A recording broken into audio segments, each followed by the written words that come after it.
ছবিটার নাম হইল গিয়া স্তব্ধ।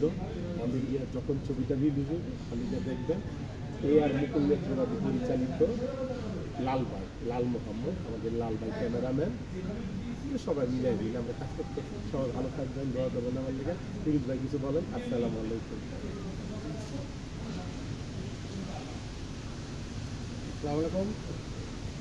আমরা পিএস মাল্টিমিডিয়ার তরফ থেকে স্তব্ধ ছবিটা কাজ শুরু করলাম।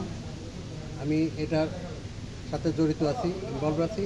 আমার কাহিনীটা অত্যন্ত ভালো লাগছে, নির্মল কাহিনী, কমেডি টাইপ, ফ্যামিলি ড্রামা। এটা দেখে আপনারা আনন্দ পাবেন।